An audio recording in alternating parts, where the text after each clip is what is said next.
Good morning, viewers, and welcome to Today on ACNN, your trusted window on trending updates, Anglicanism, sports highlights, weather updates, message for the day, and stories shaping our world today.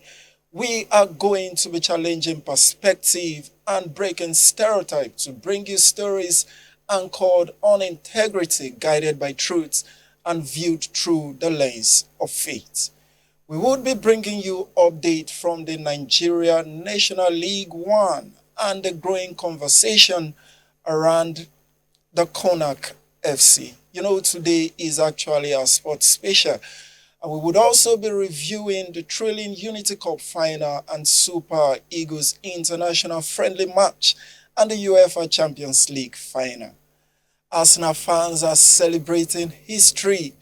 We would look at the significance of their latest triumph and their trophy parade. And with the FIFA World Cup preparation that is gathering momentum globally, we would examine what lies ahead for football nations and Nigerians' expectation beyond sport. We would also touch on key social and faith-based conversation making headlines across the country.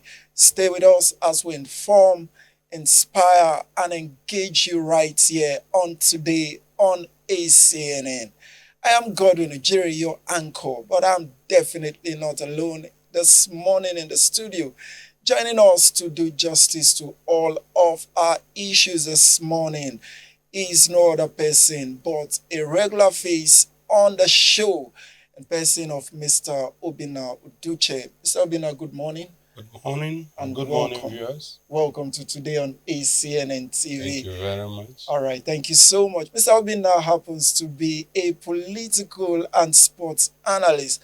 And also joining us virtually from Delta State, our comrade Abraham Soko, who is a political and sports analyst. And also we have Honorable Victor Okupa, who is also a political and sports analyst.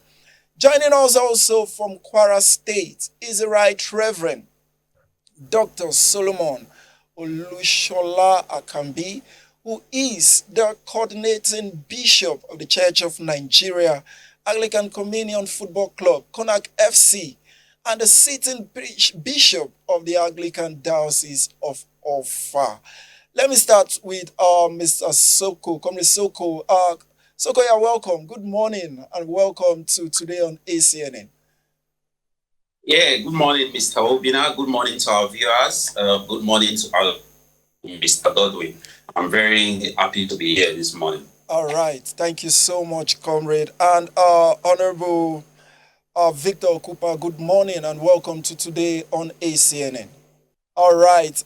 We also have, as earlier introduced, our bishop all the way from Offa joining us virtually. My Lord, good morning and welcome to Today on ACNN.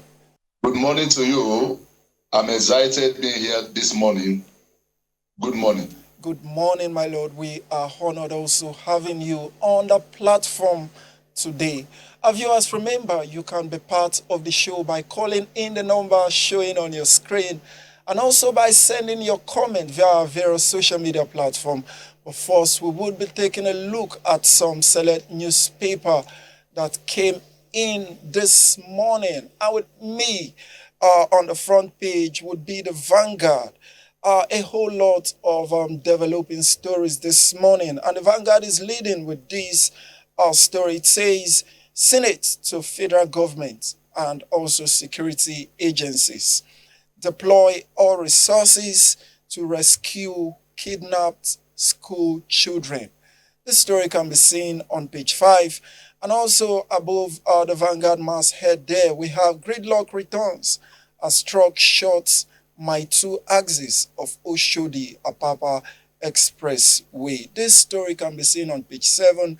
And then on page 14, we have our court sentence 4 Al-Shabaab terrorists to death by hanging. And viewers, if you follow through with that story, this is a development as regards to the Owo Church massacre, or better still, attack that happened some years are back. And also on page 8, we have Labour warns government over 100,000 naira minimum wage proposal. And also, when you look down just below the picture story there, we have 2027, I endorse Obi, but still support Tinubu policies. This is coming from no other but Omo Agege there. It's a very funny time in the polity of Nigeria. So very quickly, we would be moving on to the Punch newspaper headline this morning. And the Punch is leading with this on page 2. It says, over 600 pupils, teachers abducted despite 145 billion naira safe school scheme. And we have some of it riders that says, Amnesty International says scheme derailed by corruption and bureaucracy.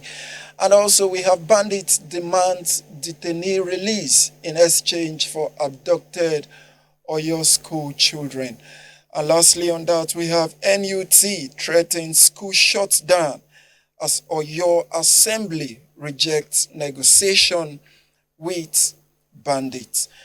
And just below that lead story there, you would see the story of, I think, the persecuted 4 terrorists there. It says, Owo church attack.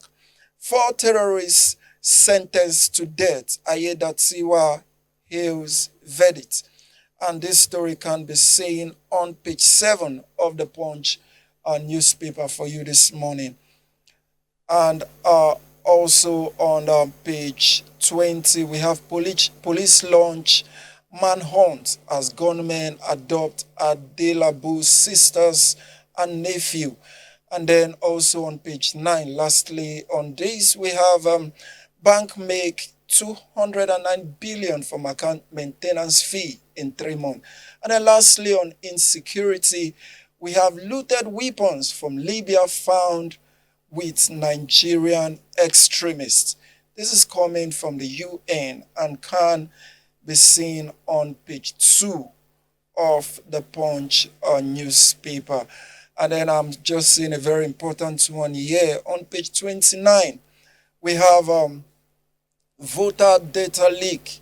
Police detain INEC official, squeeze Wike's aid. All of this story you can get from our newspaper's headline, as I rightly read to you, first from the Vanguard and also from the Punch newspaper that we have read out for you this morning. So you do well to go get yourself a copy of this paper and follow through with the newspaper development and all of the trending issues that we have. Very quickly, we would be moving on to what's trending this morning.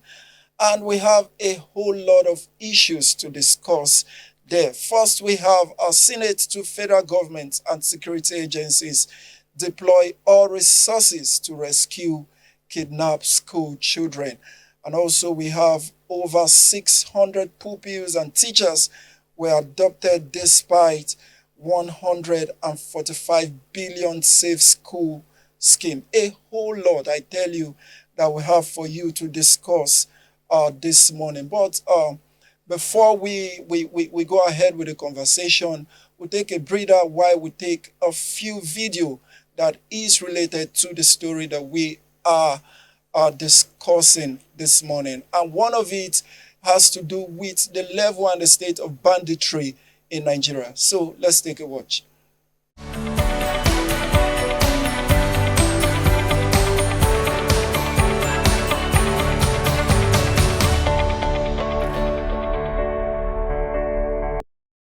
Kí ló dì mọ́ra? Asámi ló wà lọ́rùn ẹ̀. Ó ní mọ́tò mọ̀kánìkì.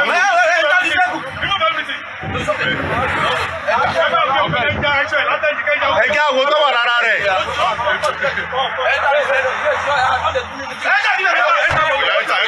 Ó tún lágídí. Ẹ á kọ̀pẹ̀, ẹ á kọ̀pẹ̀. Ẹ má jọ lọ o. Ẹ á kọ̀pẹ̀. Ẹ má ìgbéra gan. Ẹ wo.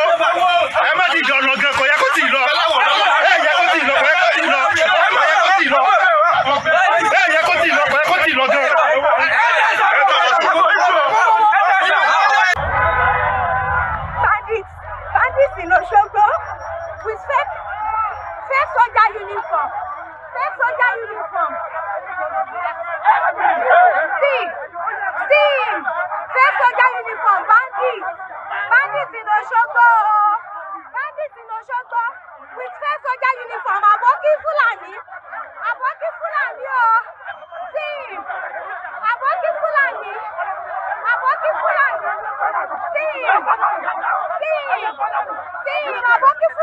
Oshogbo with fake soldier uniform. God, please help us, oh! God, help us, oh! These people will not in Oshogbo. He's a man, he's a fake soldier. God, help us, oh! God, help us, oh! Look at him, oh! They are taking him to the station. Wọ́n ká pé àkójú wọn. Àwọn ọdẹ ìlú Ìmẹ̀sí ilé lẹ́gbàá bàbá wa láyà bẹ́sẹ̀ tó jẹ́ chairman tí ọba níbi tó jẹ́ vice ni a gbọ́ pé àwọn Fúlàní darandaran tá a gbọ́ sí Fúlàní x-men pé wọ́n wà ní agbègbè oko kan ní ìlú Ìmẹ̀sí ilé níbí. Ní àwọn ọ̀sẹ̀ tó lọ a ti ṣe àwọn ọ̀pọ̀lọpọ̀ káàkiri alọ́ ọ̀nà ìgbàjọ ọ̀nà Ìmẹ̀sí Èkìtì. This time around lẹ́yìn àárọ̀ yìí à ń lọ sí oko wa kan tí a mọ̀ sí oko Abẹ́sẹ̀ láti lọ wo ibi tó fara sí àwọn ọmọdé wa lẹ́yìn tó ń lọ táà ń lọ ìkọ́kọ́ yìí àwọn tó ń tọ́ ọ̀kadà.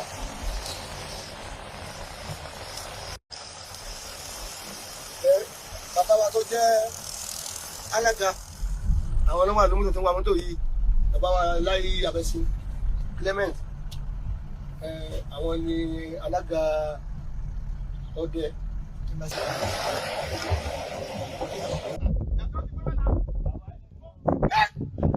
Bàbá ẹbílẹ̀ onídìí ẹbílẹ̀. Bàbá wo ẹ wojú ọ̀daràn. Ẹ wojú wọn tó báyà. Jókòó báyọ̀ mọ́.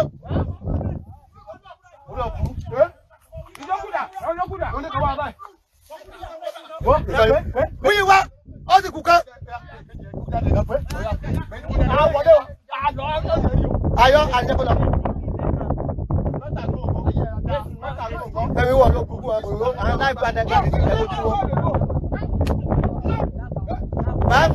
Ọ̀dà ẹ̀bílẹ̀. Ọ̀yá.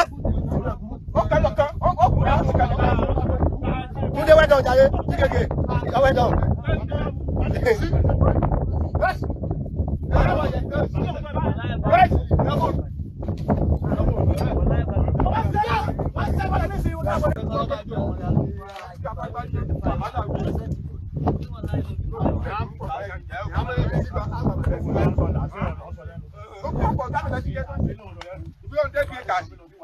Olóògùn wa jẹjọ ẹ tú dànù òfò lẹ́kọ̀ọ́ rí yín ṣe.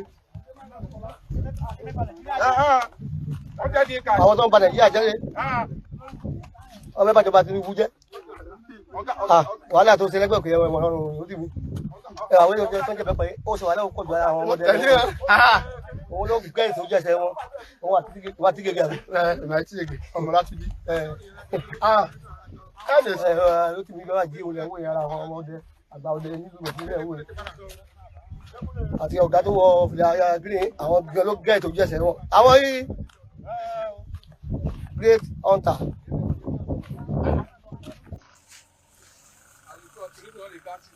Yo, take it easy with the cloth. You go thief. Whether they no cash there. Now dry cleaner.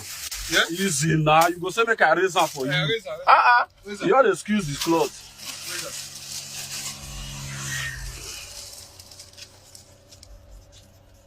Close up.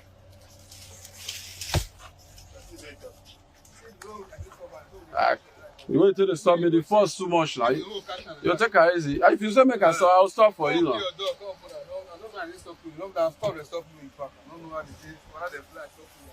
No issue, no issue.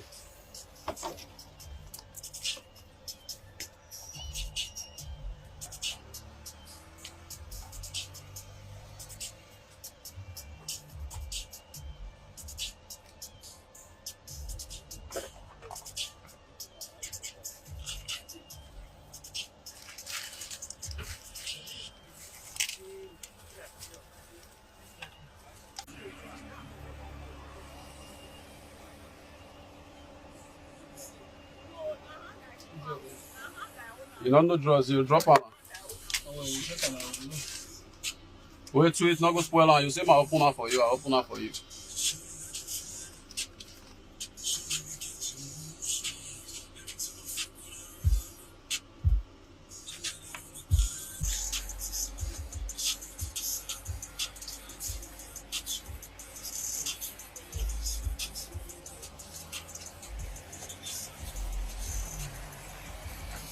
Easy, easy.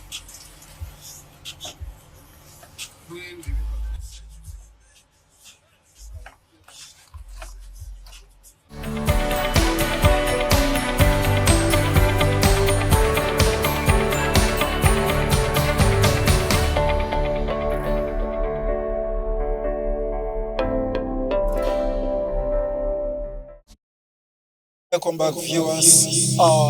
If you are just joining us, you are still on the ACNN TV show this morning. I am completely perplexed by the videos we just watched, and I believe you are too. And this is because of the rising case of insecurity that we are facing in Nigeria. The both videos comes with a twist. One where we have vigilantes who are now in the forest, those whom would be described as non-state actors in a way, doing the work that are meant for those whom are being paid by taxpayers' money. When I use the word taxpayers' money, I mean the likes of the Nigerian police force. And we have also another video of a policeman stopping and searching a dry cleaning man whom he considered as being harassment. Now, this is a twist of things in Nigeria. We would dive into this conversation this morning. And to start up, we would be engaging the Lord Bishop of Ofa, who happens to be in Kwara. My Lord, good morning once more and welcome to the show. You are in Kwara State, where we have experienced massive adoption of children, of worshippers. In fact, I would say the bulk of this insecurity is happening right there in the state that you are. Given the video we just watched and what is currently spreading towards the southwest, what is your take on the state of insecurity in Nigeria today? Thank you so much. Thank you for this opportunity. I must confess to you that we are in serious problem in Nigeria, especially in Kwara State. Many of the towns and cities in Kwara State are now empty. People are running for their dear lives. You can see the movement of people from some rural area, from some mission area, down to the main city. Even the cities are not also secured. It is so sad, it is so worrisome, and it seems to me that the government of the day doesn't bother about what is happening presently. Because I can imagine that despite all these stories, incidences we are witnessing, political activities are still going on. It is sad, it is worrisome, it is unbelievable that in Nigeria today, we can be passing through what we are passing through. And it seems to me that the leadership of this country are not taking this seriously. Maybe we'll get to that during our conversation, but let me start by saying that the political process in Nigeria today should be put on hold for 1 year. We need to suspend what we are doing now in the political system and face this menace that we are facing. And after a year, if we are able to win the war, then we can continue with the political process. And if we are not able to win the war, let's invite the military to come in and suspend this so-called constitution. And then let's see where we are going. We are in serious problem. Nobody can sleep again with his two eyes closed. Nigeria is in a problem. Thank you. Thank you so much, my Lord, for that insight. Coming to you now, Honorable Cooper, I just want to ask, because the other video we watched, it was clear that a policeman was in the line of doing stop and search duty can also be alleged to be assaulting the owner of that vehicle there. Now, what is your take on this, given the fact that we are presently facing the worst point of insecurity in Nigeria? We are seeing vigilantes doing the work ordinarily that is supposed to be the work of the Nigerian police force. What is your take on this? Honorable Victor. Okay, thank you very much. Thank you very much for this privilege. I think it saddened my heart to really see this nation in this situation. And I will encourage every citizen to cooperate with the police, when they are doing that stop and search. My only concern here is that if that vehicle was not a Benz, would the police stop to do that search on that vehicle? That's just my concern. But apart from that, I will encourage every citizen to cooperate with the security operatives to make sure that we curb this menace in our society. Thank you very much. All right. Thank you so much. Comrade Soko, we would be coming to you now because you have followed through, and the both of us have had series of conversation around insecurity in the past and previous edition of the show. This morning, with the developments that we are presently watching across the length and breadth of Nigeria, what is your take on the state of things presently? Do you think that this present administration, the government in power, is doing enough as regards this issue? Thank you very, very much. I watched all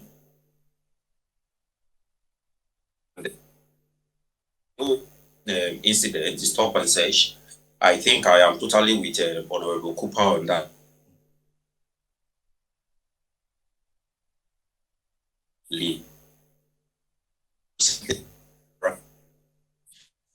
So the same approach that that policeman we saw on the video did. That was I checked everywhere. He raised my foot mat. He was checking as if he kept something there, but I kept calm. He checked my papers. I kept calm and allowed him to finish his stop and search operation, and he allowed me to go. So sometimes they can be really overzealous in their approach, and it can be really frustrating. But it's as Honorable Koba said, we need to really cooperate with them.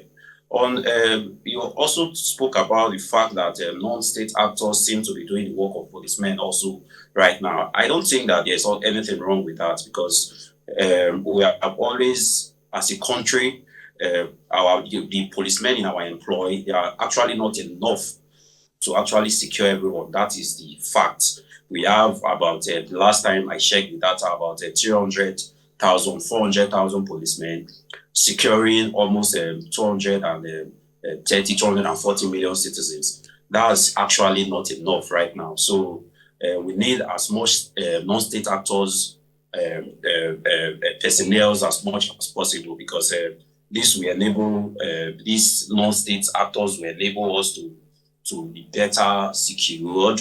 For instance, in one of the videos you sent, you saw these vigilantes going into the forest in the southwest, bringing out some of these Fulani elements, loitering in the forest.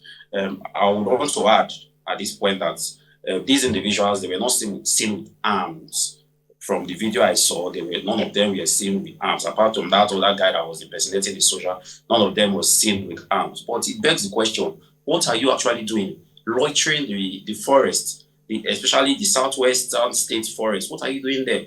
So I think I commend these non-state actors in bringing out these elements from these forests, because in as much as we might not see them with arms, this might probably be some of the individuals that carry out intelligence to some of these kidnappers and bandits terrorizing the southwestern Nigeria right now. As I said in the previous edition, it is very easy for us to say, oh, the government of the day is not doing enough. I always would not want to take that approach, because the truth is in this insecurity, this insurgency, this terrorism was restricted to the northeast, it was coming to the middle belt in the whole Earthman and militia clash. It's coming now from the northern theater to the southwestern theater in recent times. So we are all seeing the ongoing kidnapping situation. But what I want to add at this point is that the fact that it is coming to the southwest is due to the fact that the government is putting a lot of pressure on this terrorism in the north. In recent times, there have been serious bombardment. Yesterday, the Secretary of State in the United States, during congressional hearing, Marco Rubio, he said that there is ongoing collaboration between the United States and the Nigerian government in bombarding these terrorists in the north. It made instance of 2 to 3 cases in which there have been this collaboration to bombard these terrorists in the north. As a matter of fact, the second in command in ISIS was killed in recent times. This was a high-profile killing in the Lake Chad basin in the north. In recent times, the terrorists, about 5 of them that carried out the famous Niger State kidnapping, school kidnapping, they were apprehended. All right, Comrade Soko. Just you have 30 seconds to wrap up your thought on this, please. Okay. Thank you very much. So I would say we can argue that the military is not doing enough, but I would want to take a different approach to that because the ongoing kidnapping saga that we've seen, there's need for us to actually take both a kinetic and non-kinetic approach, because if we go all kinetic, we might end up losing some of these school children. Just imagine the demands that these terrorists are making, that other terrorists should be released before they can release these children. So we actually need to exhaust all options and make sure that these children come out safely and soundly. Thank you very much. All right. Thank you so much, Comrade Soko, all the way from Delta State. And now we would be coming back to the studio, and with us have been Mr. Obinna Oduche. Mr. Obinna, you have listened as well as I have right here in the studio across all our guests virtually and their position as regards to the state of things, especially in security in Nigeria. So I want to hear from you. What is your take on all of this? Generally, we don't have any security in the country. Everybody is on his own. It's like a place where there is no government, just like Libya, where there's no government. People lead in various enclaves. People claim sovereignty of their enclaves and continue to do what they want to do best there. So in a situation like that, you understand that it's a state of anarchy. It's almost a state of a failed state, because there's no coordination from the center. Anything can happen anywhere. That's where we are now.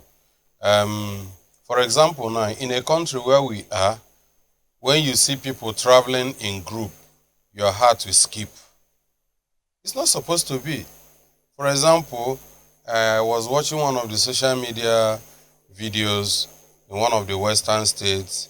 A full trailer truck was loaded with individuals coming from nowhere, maybe to be deposited in that place. So people were scared. Before now in Nigeria, such a thing doesn't happen. When you see people that call, oh, these people are looking for where they will make their living.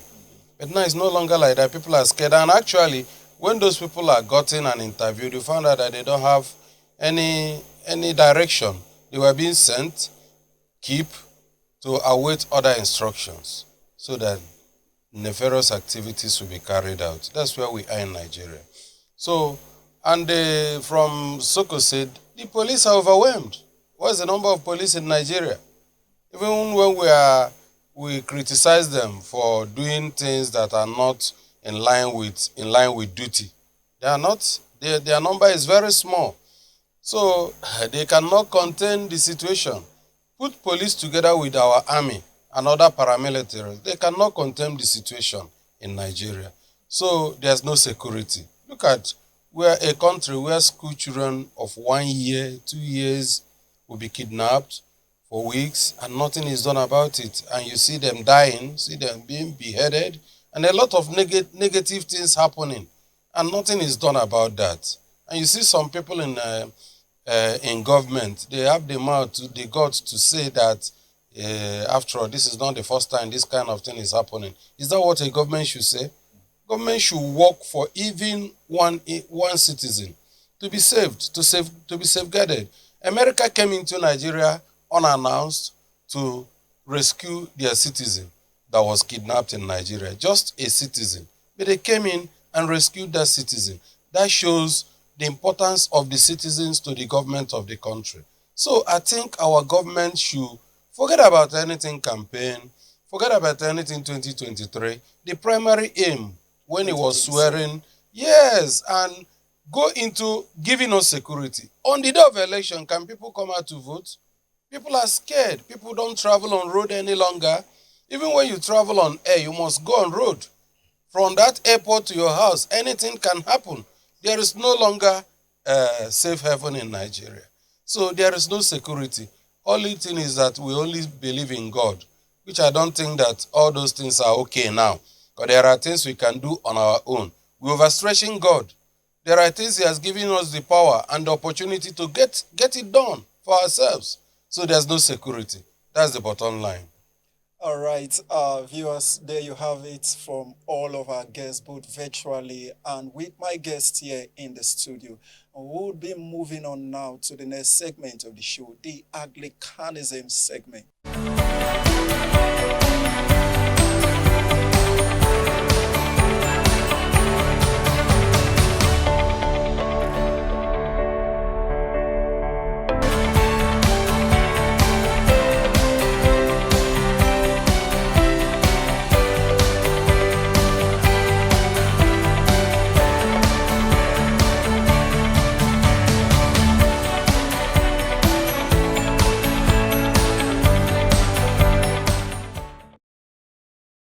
Viewers, this is now the Anglicanism segment where we discuss everything that has to do with faith. This morning we would be looking at a very important topic that says, if God instructs you to do something, you better do it.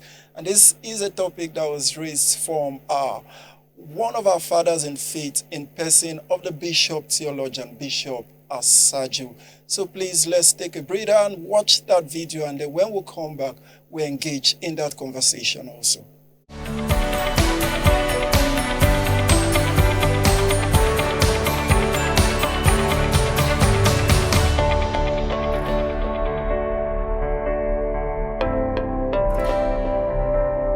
There is something that is going on which is causing a lot of back and forth online on social media.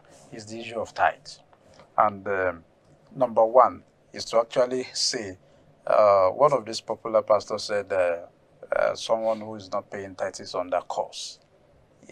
Is it true biblically? I think we should be very simple as far as matters of doctrine is concerned. Whatever the Bible tells us to do, let's do. What is tithe? Tithe is minimum of 1/10 of your income.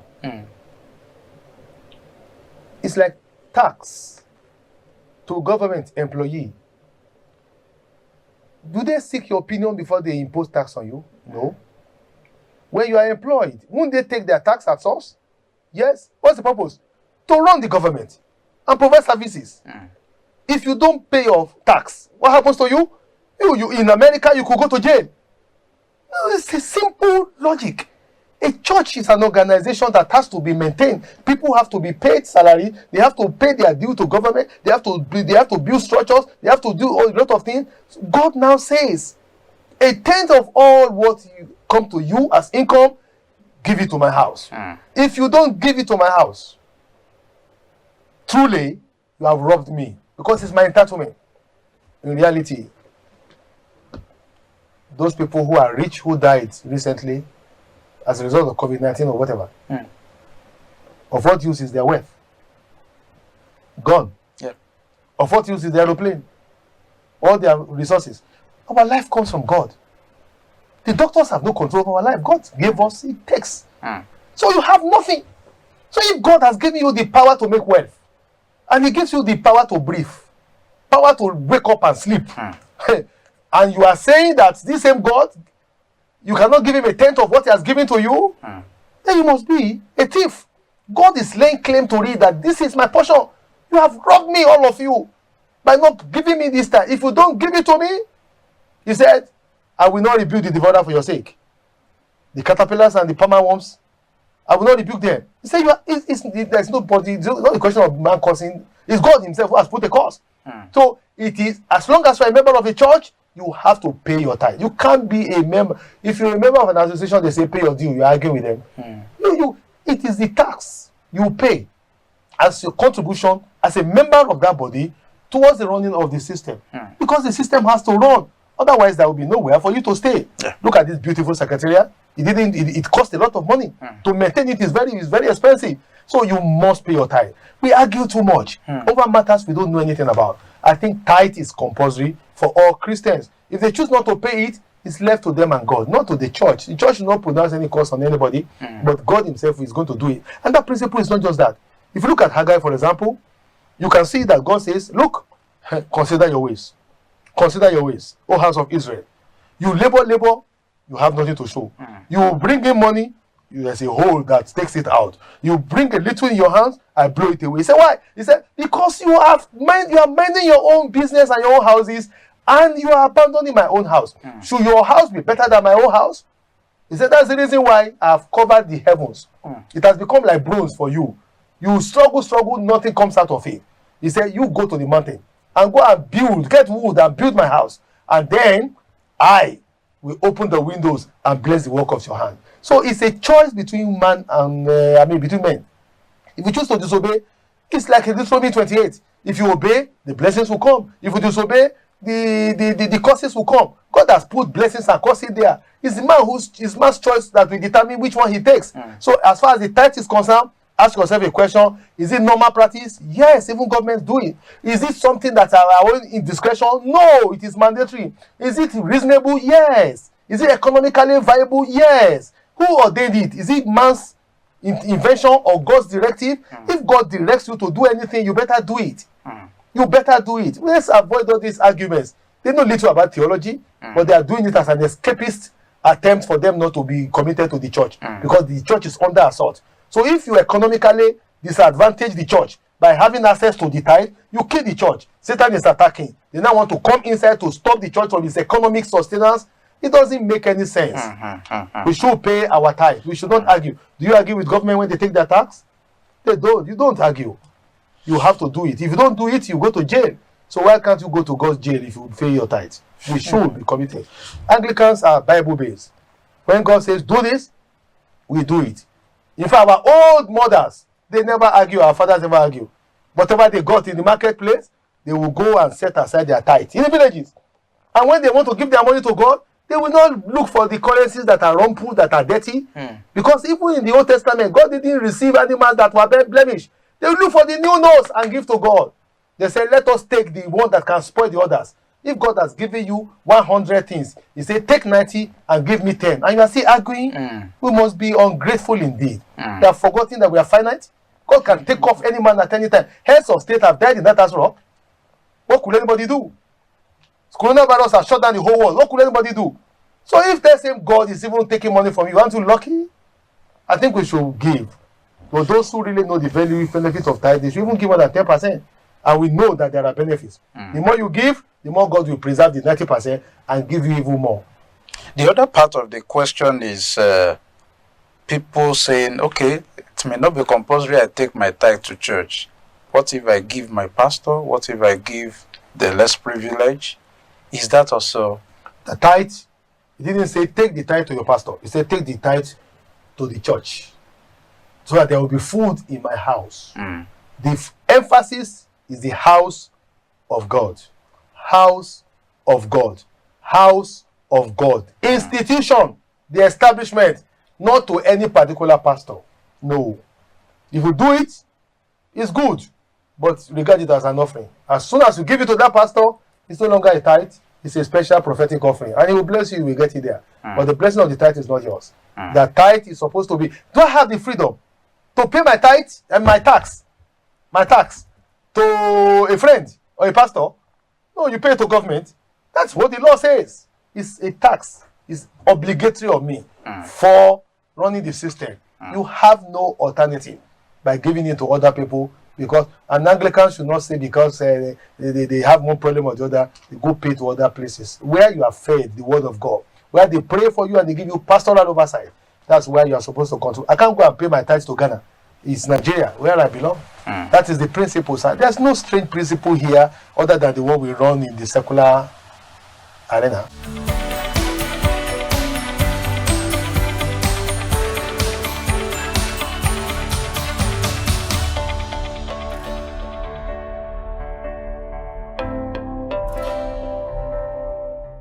We are presently in the Anglicanism segment where we are discussing about the topical issue that the Bishop Theologian just raised. And I will be coming to my guests both virtually and in the studio. I just want to appeal that we all have about 30 seconds to make a response to what the Bishop said. So, Mr. Obin, I will be starting with you. A whole lot of teachings from the message of the Lord Bishop. What is your take on this to our viewers this morning? It's okay.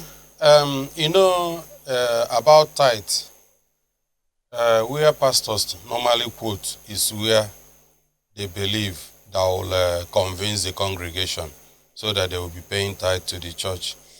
But if you probe deeply into that part where they normally quote, you will know that God was speaking to Israelites. It was not speaking to Nigerians. It was not speaking to anybody outside the Israelites. That was the purpose of that particular scripture. But they generalize it now. I'm not saying that paying of tithe is not good. It's good to pay tithe to your church. And what is church? Church is the body. Church is not a house. Church is person. That is what church is. But the understanding of we these days is that you come and pay to a particular building where people go and worship. I'm not against that. But what matters again is, are they using the tithe, the church, are they using the tithe properly? Because when they quote that you pay tithe so that the devourer will not devour, do they also remember to quote that when the tithe comes, it's supposed to be used with the church supposed to use it for the less privileged of the church and the Levites? The Levites are the pastors that have got nothing doing again except serving God. Are they using it like that? What church does today is to use it to build gigantic projects, do businesses. That's what church is using, buy private jets. That's what church is using the money to do. So as the church is compelling or trying to preach to members to pay tithe, also church will also try to understand that they will get to do their own bit by using the money to affect the life of the less privileged in the church, so that it will go round. Well, I don't think that church is supposed to be looking at doing giant projects, businesses. What are they doing it for? All right. Thank you so much, Mr. Obinade. It's quite insightful from the angle at which you are looking at it. We will be coming now to Honorable Victor Cooper. Honorable, you have just, say, 30 seconds to make a response to this. Thank you very much. This morning. Go ahead. Thank you very much. The matter of tithe is an instruction from God, right? And for me, let's say it was said in the Old Testament, and we are privileged to bring the New Testament. And in the New Testament, there is a bond that is even more binding to us than even what the instruction entails in the Old Testament. Galatians chapter 2, verse 20. Nevertheless, I live, but not I.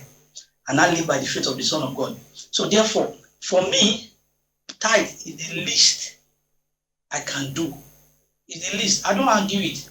Because everything I am today, 100% belongs to God. So in our offertory prayer, we used to say, First Chronicles 29, verse 14, which says, all things come from him, and to him do we freely give. 10% is not my concern. It's not even the list of it. How the church do work with it is not my business. I'm obeying an instruction.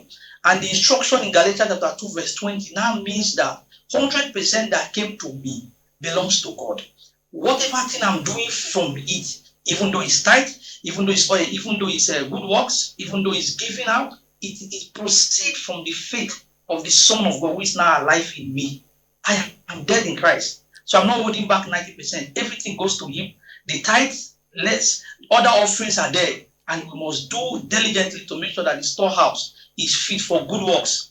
All right. Thank you very much. Thank you so much, Honorable Victor there. And now coming to you, Comrade Soko, all the way from Delta State again. I just want to ask, the bishop made mention of if God instructs you to do something, you better do it. What is your take on this?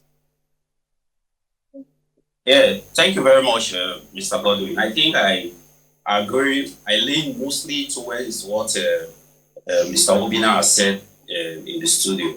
In as much as, yes, it's God's, I believe that it's God's instructions for us to pay tithes. I believe that tithing is doctrinal, as our Lord Bishop in that particular interview. It is really pertinent for us, especially in Nigeria, that our bishop, the church, needs to be accountable in a way, because we have a lot of structural problems. We have lots of institutional problems, and we see situations where a tithe paying member probably has paid his or her tithe for over a 30-year period, running into sometimes millions and millions of naira. And this particular individual falls into one or two challenges, and the church is not able to be there for such an individual. And it's really, really disheartening when some of these situations occur.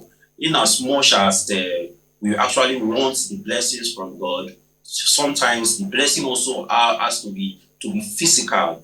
Sometimes you have to encourage your tithe-paying members to continue in that practice instead of having a situation where one party just tends to give and give and give, and the other party tends to take and take and take. So I'm totally in alignment, in thoughts with Mr. Obina. Thank you very much, Mr. All right, thank you so much, Comrade Soko there. And now coming to you, my Lord Bishop of our diocese. You have listened ardently to what the other contributors have said. You've also listened to what the Bishop Theologian has said. Want you to give us a base for which we would stand based on what we have watched, based on the contribution that have been said. Please, we want you to do this in, say, 30 seconds, my Lord. Thank you so much, and I want to thank those who have contributed to this discussion. About tithe, I think the most important thing is that God is instructing that we must bring that which we have to support the work of God. People have problem in calling it tithe or not tithe. I think the essence of calling it the tithe is to act like a guide as to what you need to do to support the work of God. So for me, tithe is scriptural, but again, if you are not comfortable with the word tithe, just make sure that you support the work of God where you are in such a manner that is commensurable to what can be called a tithe, at least minimum. And I also want to encourage that whatever is given to church should be used for the betterment of the work of God, especially Kiani's ministry. Matthew chapter 25, the bulk of it is saying, I was hungry. You didn't give me food to eat. I was thirsty, no water. I was in prison, no visitation. I was sick. You abandoned me. Jesus, when were you sick? When were you hungry? He said, but what about these people that are around you? I want to call the church back to the basic of the scripture, that we are called to better the life of others. We are called to make sure that we impart the life of the people, not to receive the money for other means. So tithe is scriptural.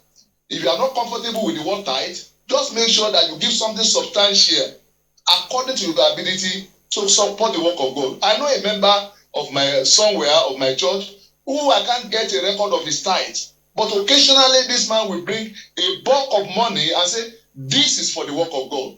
This is for the less privileged. And I know God will count it for him. Thank you so much. Thank you so much, the Bishop of Ofa, for bringing a clearer perspective on all of this issue. We truly appreciate you all. Our viewers, thank you so much again for staying tuned up to this point. We will be moving on to the world of sports. So please don't go away, stay tuned, because we'll have a whole lot package for you coming this morning.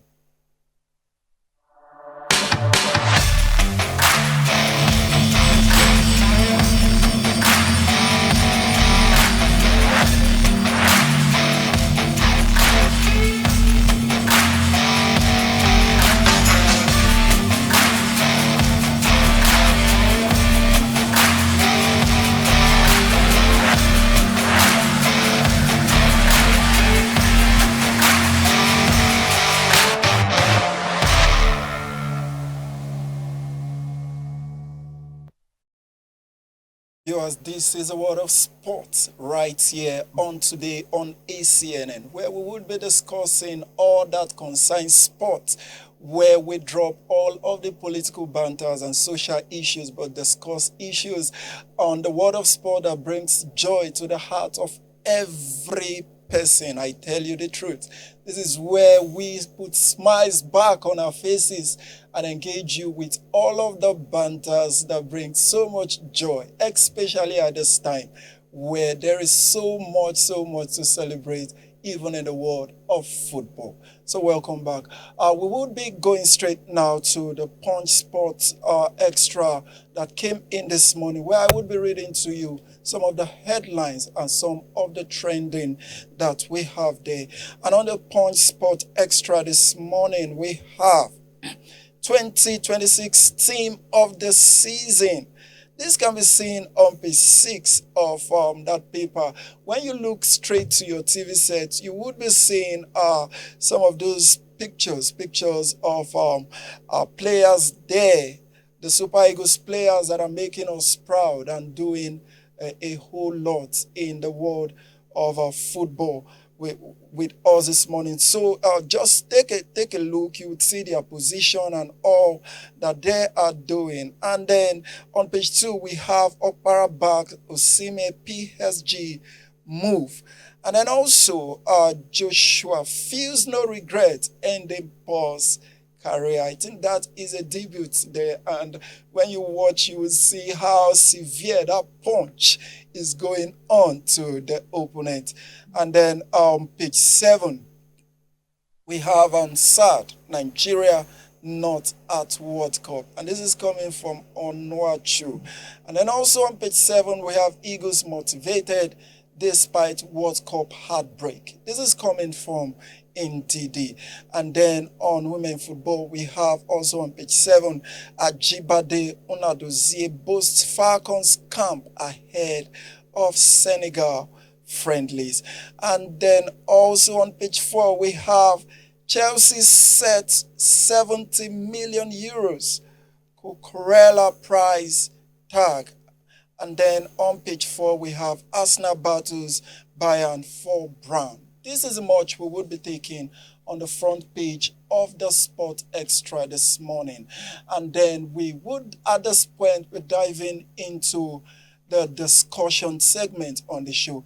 My Lord Bishop, you happen to be on the show and on the set today. We are so delighted to have you discuss our sport, because we know and we see so much that you do with the Church of Nigeria Football Academy, that is the Konak FC, and all that is happening right now in the Division 3 of that academy. So we would want to get a clearer perspective of all the works you have done thus far, and where does Konak stand presently at the division ranking presently. My Lord Bishop.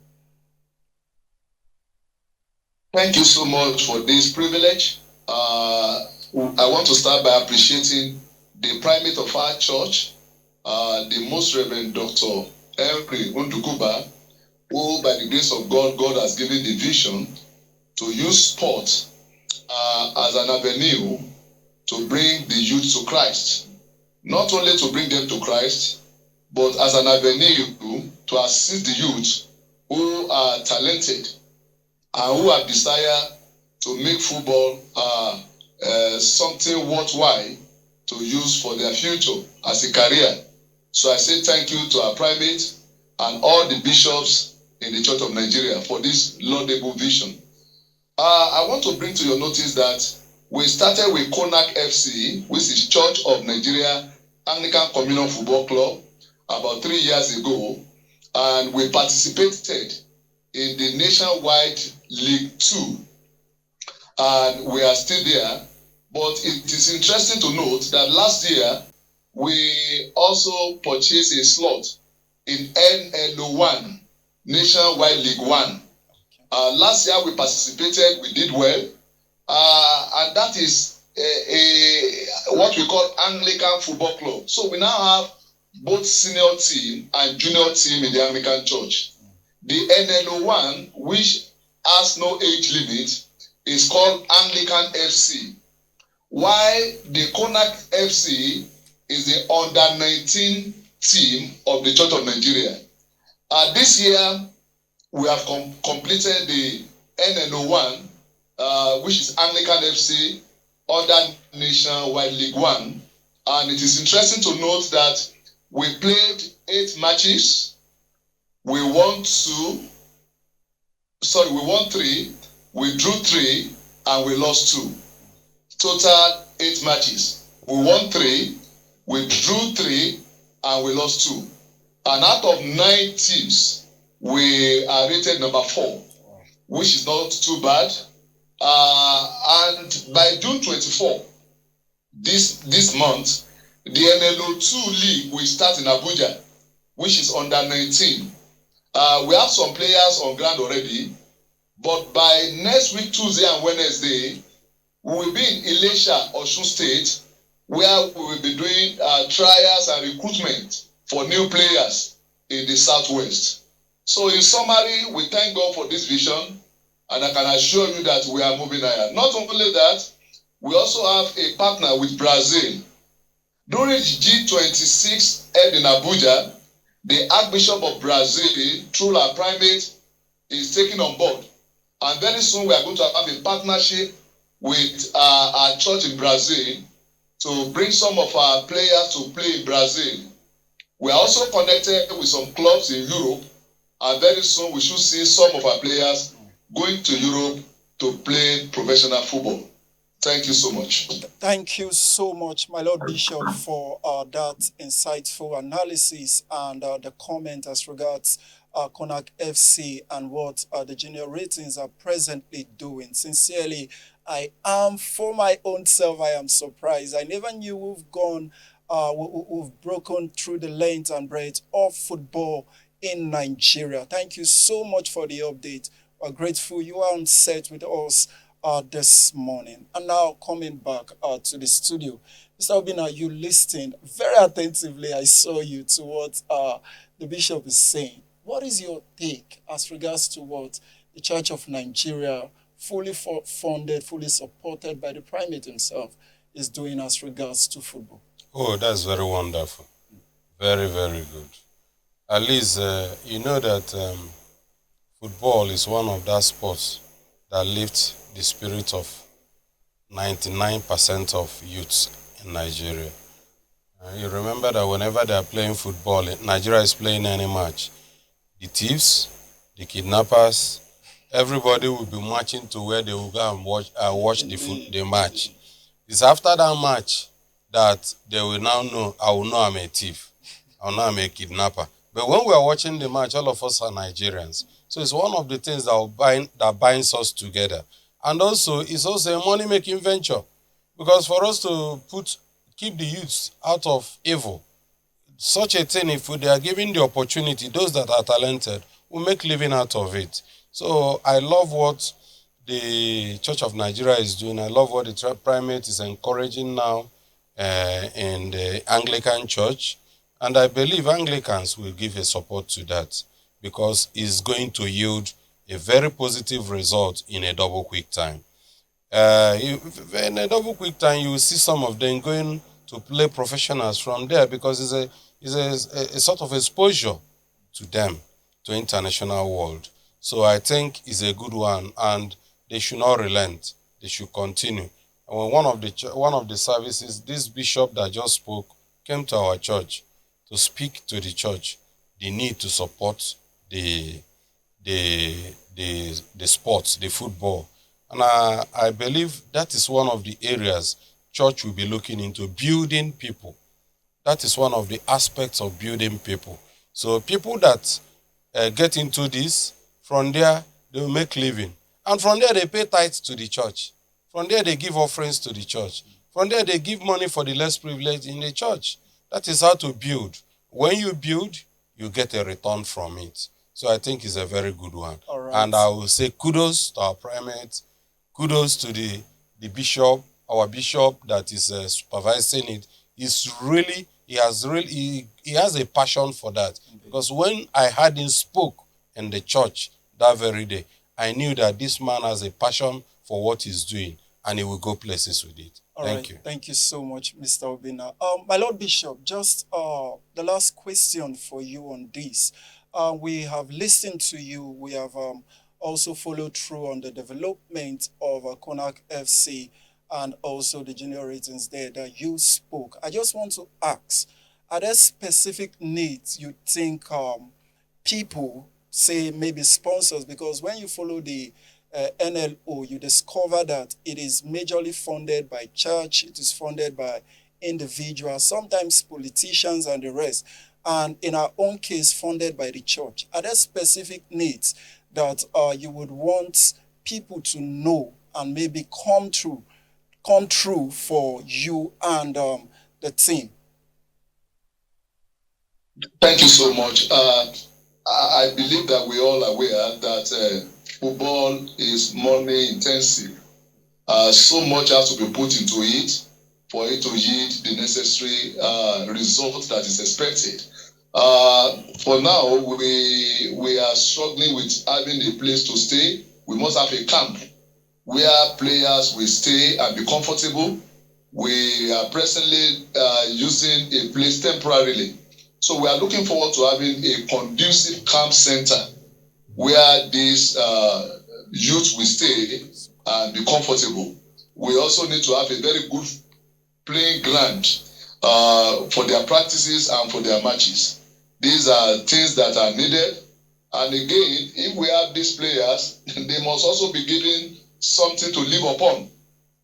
An hungry man is an angry man. If they are not well fed, they may not give the necessary result that is being expected. So a lot of things needed. We need transportation.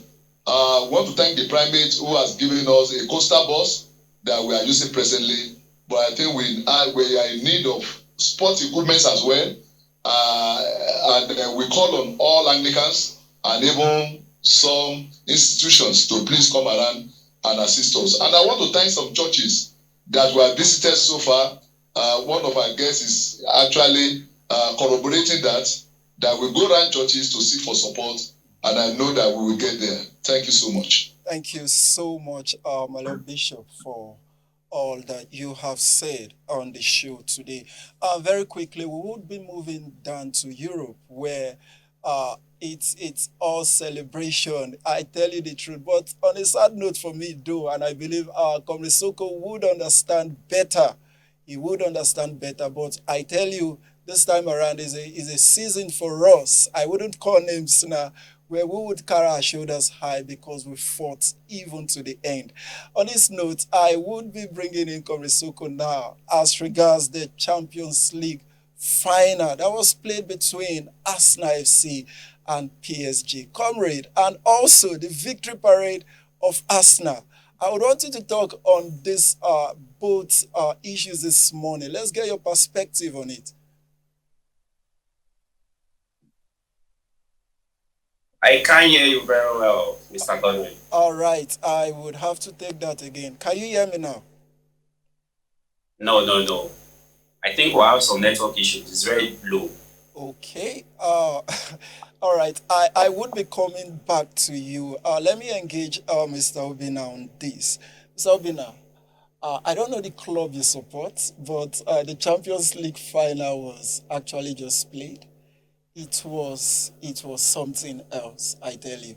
So, what is your take on it? And all over social media, you saw the victory parade of Arsenal, not even of PSG.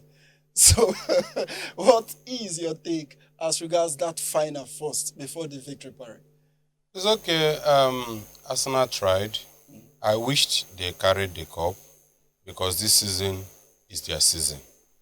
Nobody will take it out from Arsenal. They really tried. They worked hard.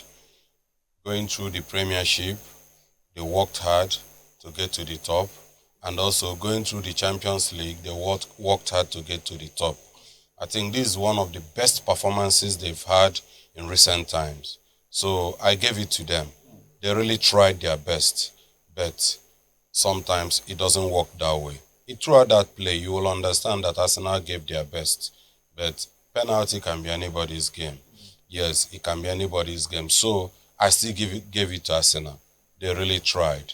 Having gotten the Champions League, the Premiership League title, and at the end of the day, coming second gallantly, because I will call it second gallantly in the Champions League. They deserve any kind of parade they want to do. Yes. And I followed them in that parade in spirit. They deserve it. They worked well.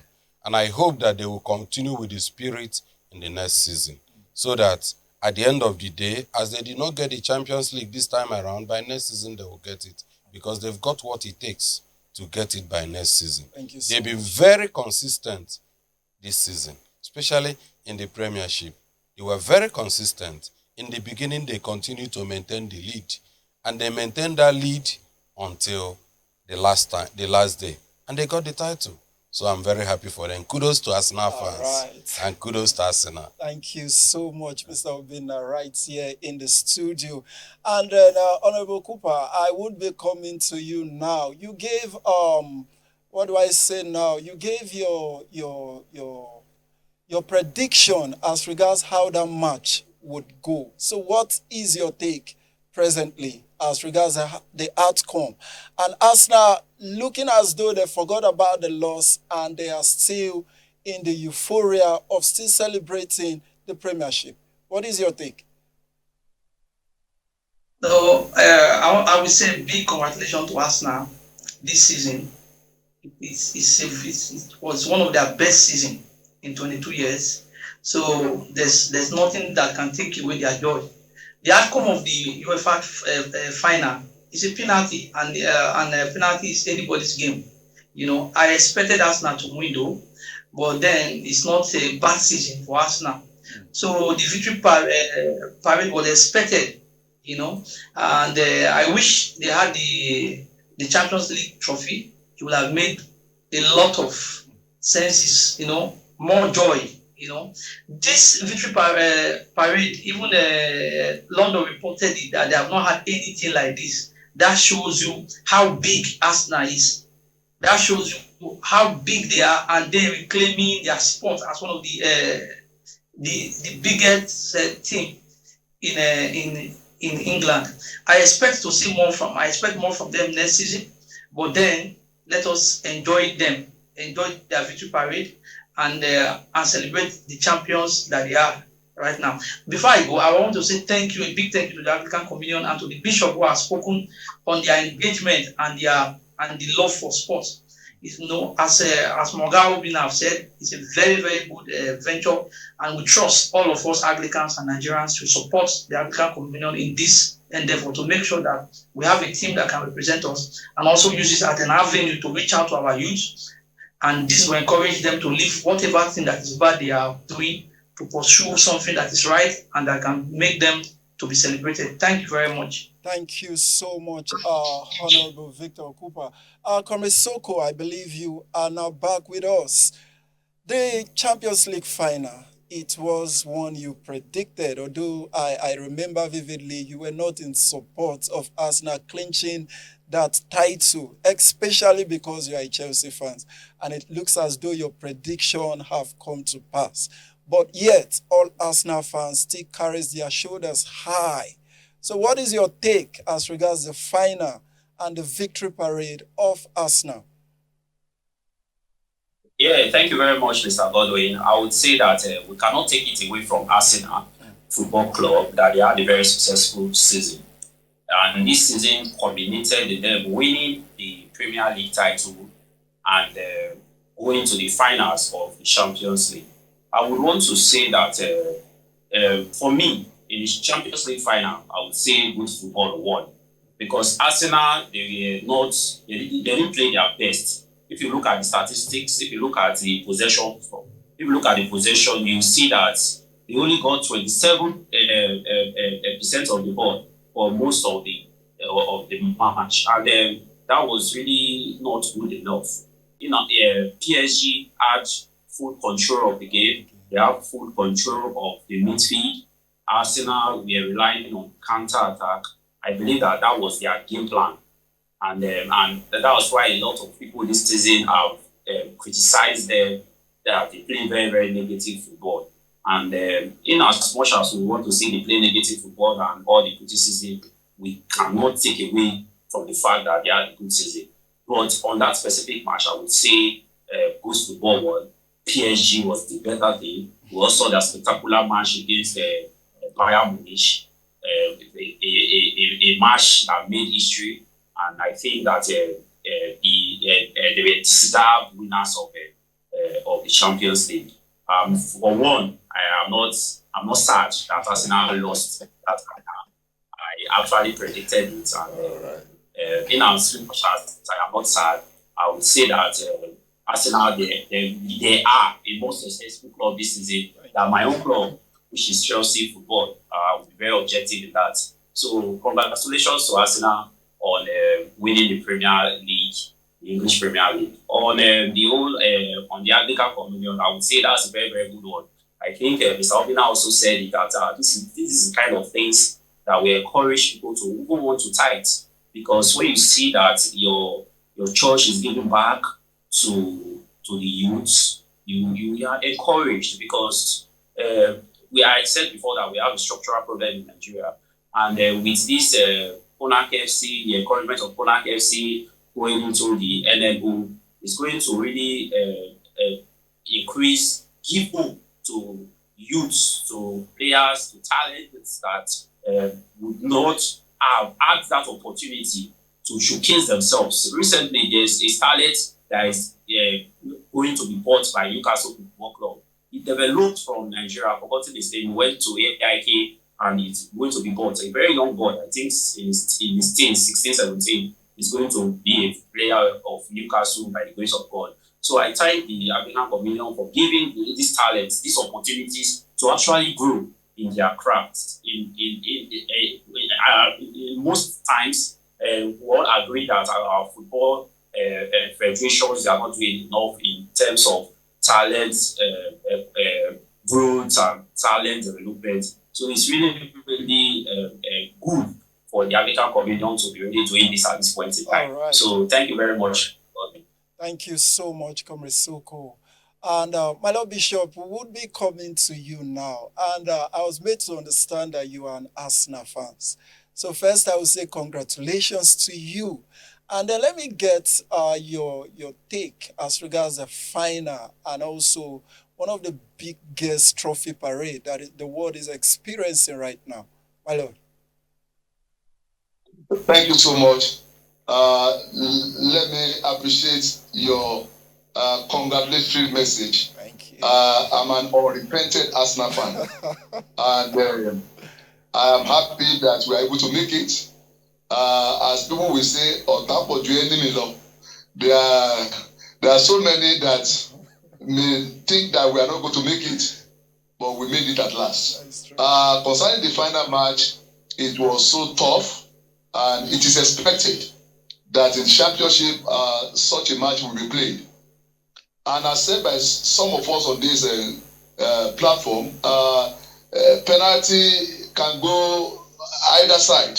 So we're expecting a good performance come this new season.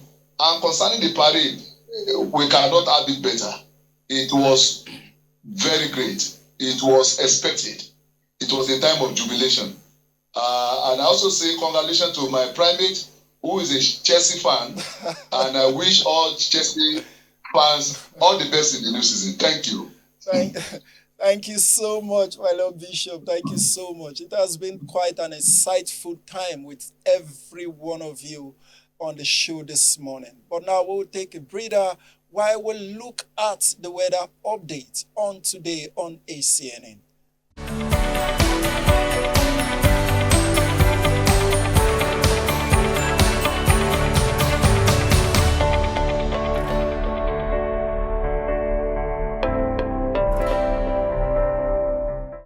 Good day, and welcome to this extended global weather forecast for Thursday, June 4th, 2026. We're tracking significant shifts across the continents. Rainfall continues to intensify across West Africa. The monsoon flow is gaining strength, bringing steady downpours to coastal nations. These systems are particularly active along the Gulf of Guinea, where satellite imagery shows deep convective cloud formations. In stark contrast, North Africa remains dry and hot. Temperatures in the Sahara are pushing toward 45 degrees Celsius today. Southern Europe continues to bake under above-average temperatures. High-pressure systems are maintaining summer-like heat from Spain to Greece. Meanwhile, Central Europe remains unsettled. A series of low-pressure troughs are bringing frequent showers and cooler air to the region. Over in Asia, South and Southeast regions remain under an active monsoon influence. This is a critical period for the seasonal rains. Frequent rain and thunderstorms are expected daily, driven by moisture-laden winds from the Indian Ocean. North America is seeing a surge in thunderstorm activity. Central regions are the focus of several fast-moving severe storm cells. These storms are tracking toward the eastern seaboard, bringing threats of high winds and localized lightning events. South America's tropical zones, including the Amazon basin, remain wet with afternoon tropical downpours occurring daily. Conversely, the southern reaches of South America remain cool and crisp as winter conditions begin to take a firmer hold. In Australia, weather conditions are gradually improving across the southern regions as high pressure finally begins to stabilize. Turning to Nigeria, we are expecting predominantly cloudy conditions nationwide throughout the day on Thursday. Afternoon and evening thunderstorms are highly likely across the north-central zone, where moisture levels are peaking. Similar patterns will hold for the southwest, southeast, and south-south, with significant storm activity anticipated later today. Thank you for joining us for this global update. Stay safe and stay tuned to ACNN for all your weather needs.